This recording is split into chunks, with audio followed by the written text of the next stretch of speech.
Hello, welcome to ASMR Ghost Stories, where all of my stories are either soft spoken or whispered. So if you enjoyed that, get your headphones on and let's begin. Janet Ursula Southill, Mother Shipton, the White Witch of Yorkshire. In July 1488, the midwife tending to Agatha Southill as she gave birth was in for a nasty shock. As the nurse cut the umbilical cord and tied up the loose ends, the newborn babe started to chuckle. Simultaneously, the raging thunderstorm outside came to an abrupt end, and the inky skies over the North Yorkshire town of Knaresborough in northern England turned to a delightful azure as the sun reappeared. The neighbors of Agatha Southill, who had also watched the strange birth, exchanged frightened glances. Everyone present, including the midwife, made a mad dash out of the cottage, leaving Agatha and her freakish baby daughter to look after themselves. Rampant rumors of the devil's child and Lucifer's daughter circulated through Knaresborough, and Agatha Southill was soon shunned by everyone who knew of the laughing baby. Backs were turned on the woman who had apparently copulated with Satan, and in the end, the malicious gossipers drove Agatha into a convent. The baby that had been the talk of the town, Janet Ursula Southill, was given to a nurse who decided to delete the baby's first name. When little Ursula Southill began school, she was taunted by classmates for having no parents. But she didn't allow the cruel remarks to upset her. She simply set her invisible demon friend on her classmates, and he or it would bite, punch, and pinch them. The unseen companion, naturally presumed to be Old Nick himself, didn't exactly make the schoolmaster feel comfortable, and he quickly made it clear that Ursula was no longer welcome at the school.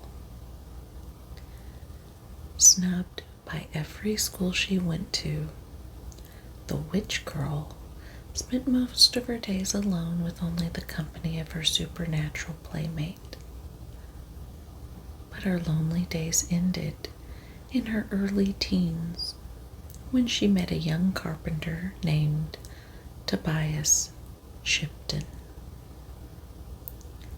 It was love at first sight, and the two lovers were soon married.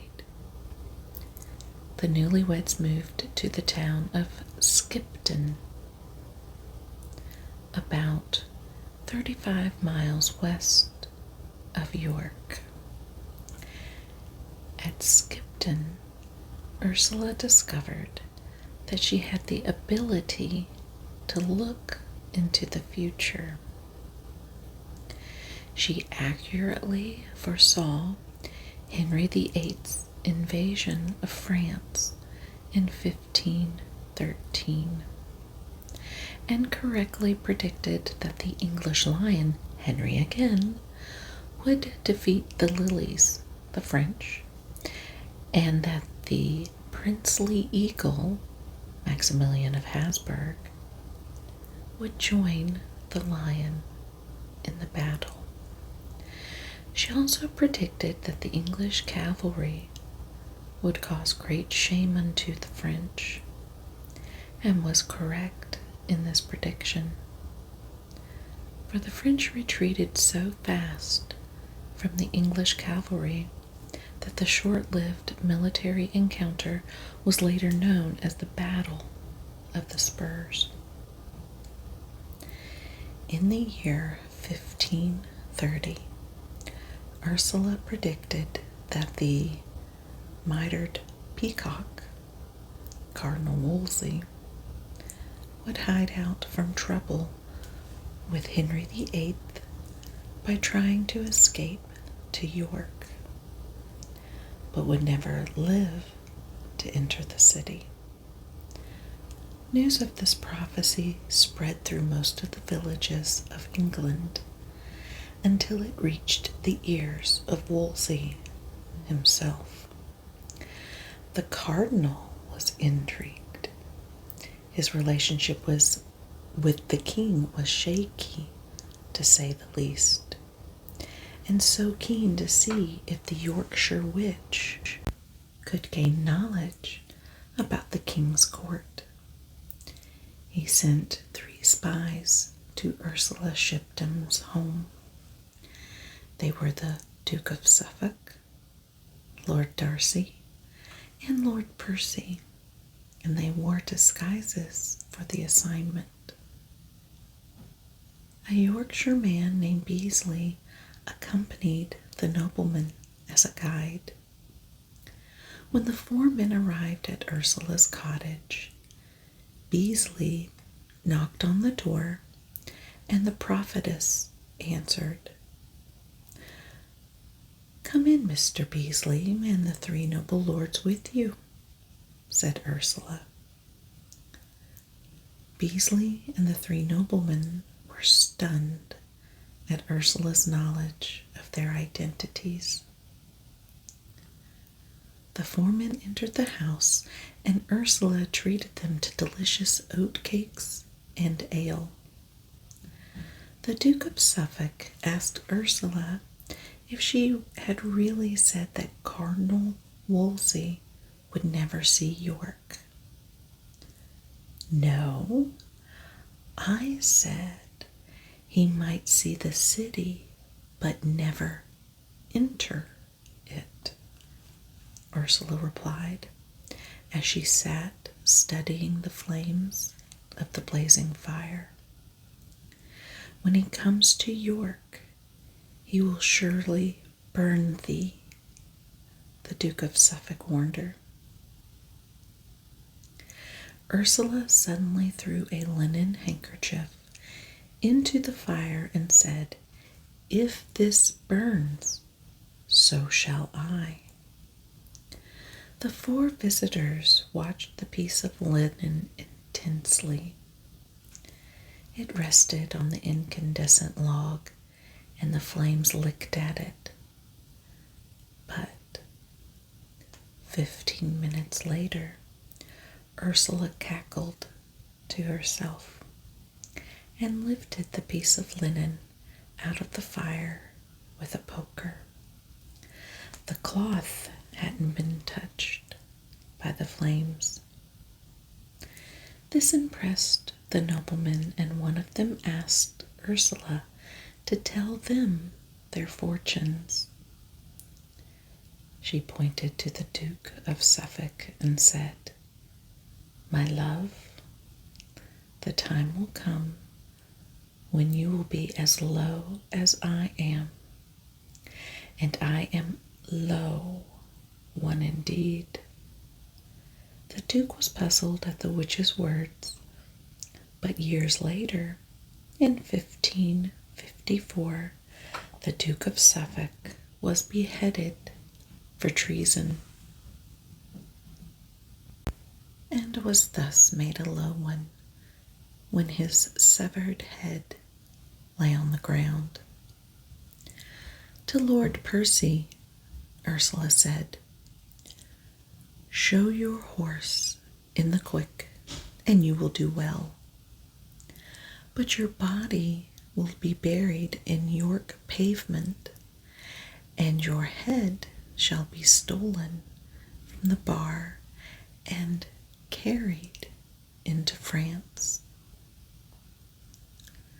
Lord Percy was beheaded in 1572, and, as Ursula predicted, his head was impaled on a pole over the Micklegate bar gate at York, and later stolen by a Catholic fanatic and taken to France. Finally, to Lord Darcy, the seeress said, "You have made a great gun. Go and shoot it off, for it will do you no good. You're going to war, and you will pain many a man, but you will kill none." Being a soldier as well as a statesman, Darcy was concerned with artillery, but all the guns he commanded could not save him when he participated in the Pilgrimage of Grace, a revolt in northern England against the severe economic and religious hardline reforms of Henry VIII's government.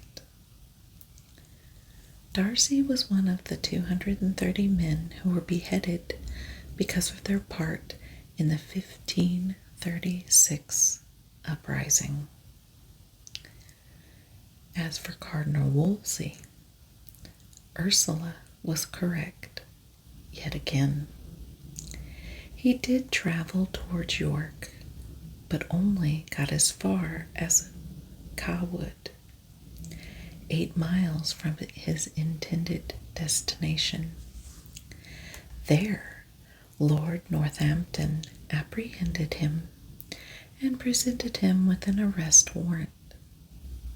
Wolsey was charged with high treason and taken to London to be incarcerated in the Tower until execution, but died on the road to the capital. Ursula, known in her later years as Mother Shipton, died peacefully in her bed at the age of 73 in 1561. It is alleged that she often quoted the following rhyme, which is said to prophesy the arrival of the automobile, radio, submarine, train, airplane, steamship, and the end of the world. Carriages without horses shall go, and accidents fill the world with woe. Around the earth thoughts shall fly in the twinkling of an eye.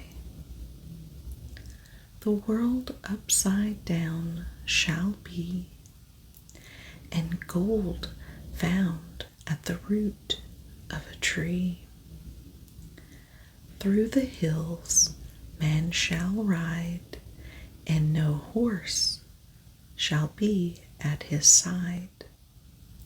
Under water men shall walk, shall ride, shall sleep, shall even talk.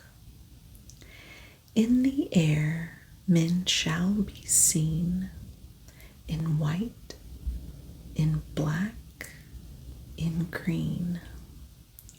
Iron in the water shall float as easily as a wooden boat.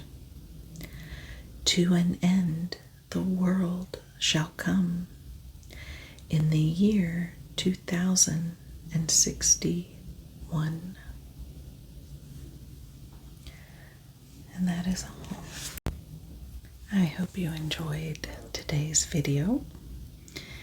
And if you did, hit the like button. Let me know that you're enjoying it, as well as the subscribe. And I do upload twice a week on Mondays and Thursdays, so tap on that notification bell so you don't ever miss a video. And if you have any suggestions on future videos that you would like to see, go ahead and comment below, or you can email me, but I respond quicker in an email or in the comments below. Again, thank you for watching, and I hope you stay